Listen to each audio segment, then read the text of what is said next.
Urushimataro, seorang nelayan yang menyelamatkan temannya atau seorang nelayan yang menyelamatkan kura-kura. Kura-kura kalau nggak salah ya. Jadi banyak banget simbol-simbol atau elemen-elemen Katolik yang ada dalam karya Divine Comedy. Misalnya kayak yang menjadi fondasinya itu kayak afterlife, kehidupan setelah kematian, kayak ada hell, purgatory, terus sama heaven kayak gitu.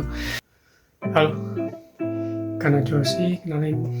Dan di video WCT, Wibu Cari Tahu episode pertama, mari kita bahas tentang sejarah singkat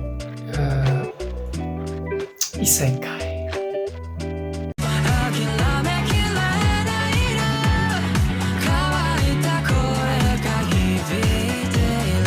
Oke, Isekai, apa itu Isekai ya? Ya mungkin semua orang sudah familiar dengan nama Isekai itu sendiri.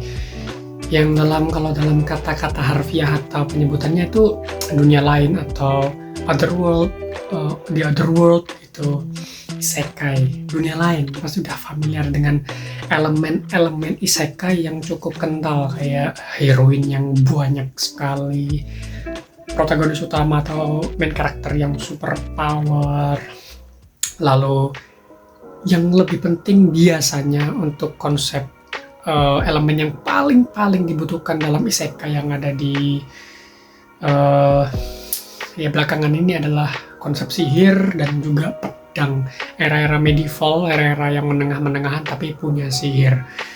Lalu syarat bisa disebut isekai itu apa? Ya mungkin udah banyak yang tahu ya. Biasanya isekai itu pertama antara dia disamon atau dipanggil ke dunia lain, yang kedua nyasar ke dunia lain, yang ketiga itu reinkarnasi bisa jadi, yang keempat ya antara dia itu tidak reinkarnasi atau bisa disebut kesempatan kedua atau reinkarnasi, aku juga nggak ngerti penyebutannya, pokoknya bisa disebut sebagai kayak kehidupan setelah kematian juga, atau apapun itu yang berbau dengan dunia lain atau dunia setelah kematian atau dunia dengan portal dimensi lain ya. Dan ya, apa itu isekai menurut Wikipedia? Secara harfiah tadi aku udah nyebut dunia lain, dan isekai adalah sebuah genre tentang speculative fiction di mana gerbang fantasi dan science fiction termasuk di dalamnya. Terus speculative fiction itu apa? Speculative fiction menurut Wiki juga adalah kategori fiksi luas yang mencangkup genre dengan unsur-unsur yang tidak ada dalam kenyataan, catatan sejarah atau semesta yang ada saat ini, atau ya fiksi lah gampangannya ya. Bisa mencakup berbagai tema dalam konteks yang misalnya kayak alam gaib, supranatural, futuristik, retro, dan teman-temannya ya. Lalu kita akan sedikit ngebahas tentang sejarah isekai. Isekai sendiri sudah berkaitan dari cerita mitologi di berbagai daerah ya, terutama di Indonesia. Indonesia itu sebenarnya sudah ada mitologi yang berbau isekai. Misalnya mungkin kalian sudah pernah dengar cerita bahwa ada seorang itu tiba-tiba dia berpindah dari tempat yang sebenarnya tempat itu udah tidak ada atau sangat-sangat asing, kayak di gunung, di daerah pantai. Pasti menemukan bahwa ada banyak cerita-cerita yang sejenis di Indonesia, itu udah termasuk cerita isekai ya.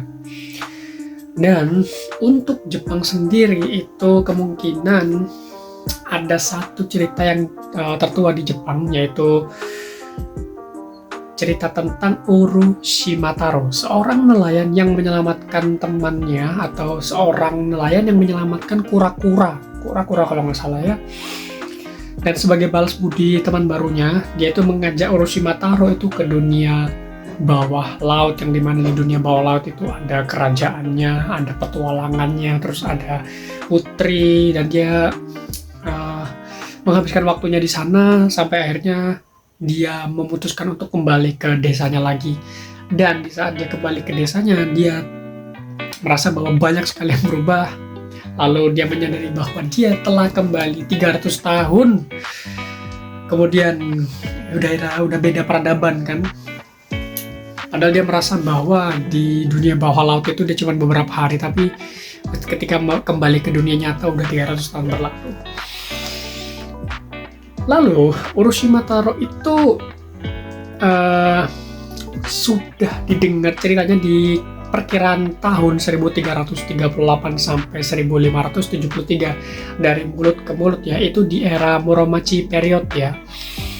Dan di sini ada sebenarnya yang lebih tua dari Orochimaru Taro. Cerita isekai secara karya dalam tanda kutip ya, tadi kan dari mulut ke mulut, sekarang dari karya yang tertulis udah ada sejarahnya, yaitu berasal dari seorang penyair asal Italia bernama Dante Alighieri. Gimana bacanya ya? Dante atau Dante Alighieri,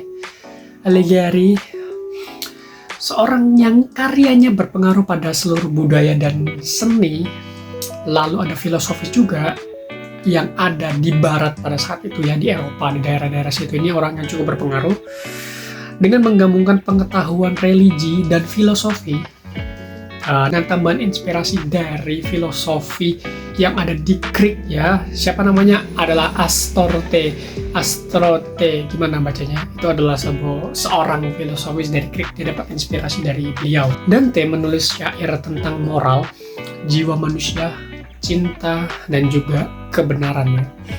Karyanya yang berjudul Divine Comedy, yang mana menceritakan cerita perjalanan pengembara atau pengelana di 3 alam setelah kematian atau 3 alam afterlife penyebutannya. Di pertama ada Hell, yang kedua ada Purgatory, dan juga Heaven. Ada yang berpendapat ya, inspirasi Dante untuk ngebikin Divine Comedy adalah perjalanan dia itu dari Florence, Italia, setelah dia itu diasingkan dari kota ya pada awal tahun 1300-an. Karena kepercayaannya dia itu sebagai seorang Katolik ya, dia seorang Katolik yang cukup taat. Dia itu memasukkan unsur-unsur kekatolikan itu dalam karya Divine Comedy. Jadi banyak banget simbol-simbol atau elemen-elemen Katolik yang ada dalam karya Divine Comedy. Misalnya kayak yang menjadi fondasinya itu kayak afterlife, kehidupan setelah kematian, kayak ada hell, purgatory, terus sama heaven gitu. Dan juga karena Divine Comedy itu menggunakan konsep itu ya, menjadikannya ya akhirnya cerita isekai kan, termasuk dalam tanda kutip ya, isekai gitu kan. Dan juga Divine Comedy itu sudah ada di Italia dari tahun 1314, yang dimana ini nggak jauh sih, ini lebih tua daripada Orochimaru Taro. Orochimaru Taro itu 1338 dan Divine Comedy itu di tahun 1314.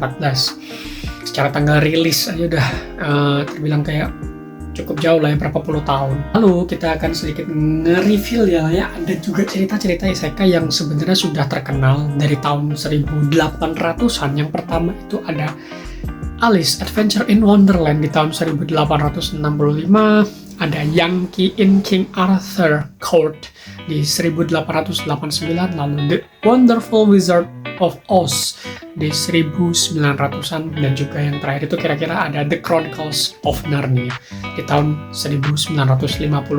Kalau nggak salah The Chronicles of Narnia itu ada filmnya dan dulu itu sering ditayangin di global, dan menurutku ceritanya bagus ya. Aku juga baru ngeh bahwa The Chronicle of Narnia itu salah satu cerita isekai karena dia menghubungkan karakter-karakternya itu lewat portal, dan itu menerbangkan mereka, bukan menerbangkan sih, memindahkan karakter-karakternya itu dari dimensi dunia nyata ke dimensi lain. Dan menariknya adalah di situ tuh waktunya berjalan tidak sama kan. Jadi waktu di dunia nyata itu terhenti dan waktu di dunia fantasi itu berlanjut.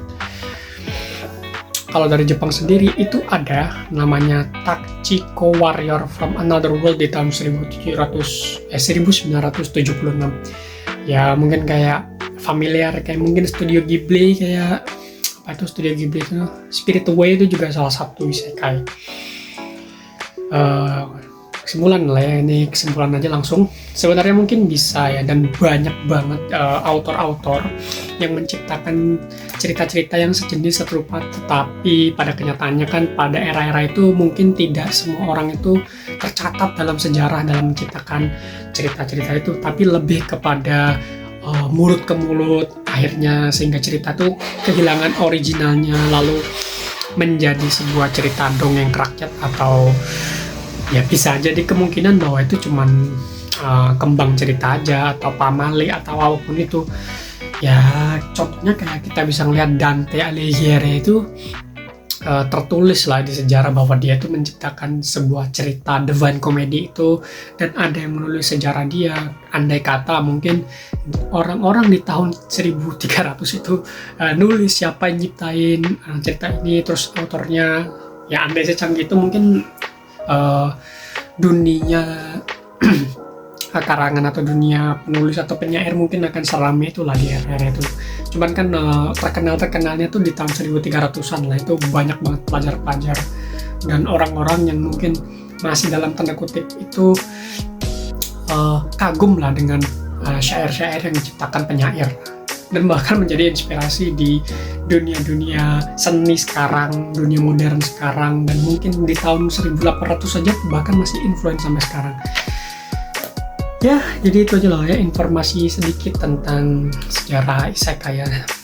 Dari isekai-isekai mainstream kayak kemarin yang sempat aku bahas kayak Bendia itu, isekainya agak absurd, tapi menurutku masih lebih baik jauh banget daripada isekai yang jadi pedang lah, yang jadi anjingnya.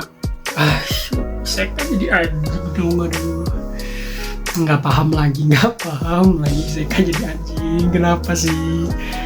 Ada yang jadi healer terus, aduh, healernya tuh nggak jelas, absurd sekali ya.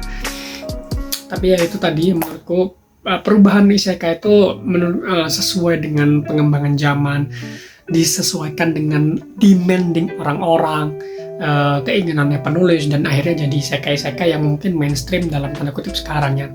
Dan ya bisa disimpulkan tadi, isekai sendiri itu adalah penyebutan yang diberikan oleh Jepang, kan itu juga bahasa Jepang, jadi ya kalau dalam tanda kutip originalnya sendiri, kayak originalitas atau yang pertama yang lebih duluan siapa, ya jelas tadi ada sejarah mencatat bahwa Dante Alighieri itu udah ngebikin cerita setipe isekai tadi di tahun 1300 berapa tadi, di awal 1300-an atau lebih tepatnya itu 1314 lah, dan Oroshima Taro itu baru muncul dari mulut ke mulut tuh di tahun 1338.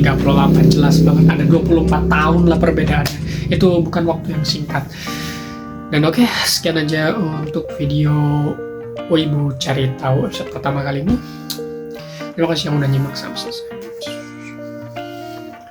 Setidaknya elemen-elemen yang kuat di isekai-isekai dulu itu tidak nyeleneh gitu ya, atau mungkin author tuh capek gitu untuk membawakan cerita-cerita yang terbilang mainstream, dan itu udah banyak ceritanya udah banyak, kita bikin deh karakter utama terbangun jadi pedang, karakter utama bangun jadi dogo gitu kan.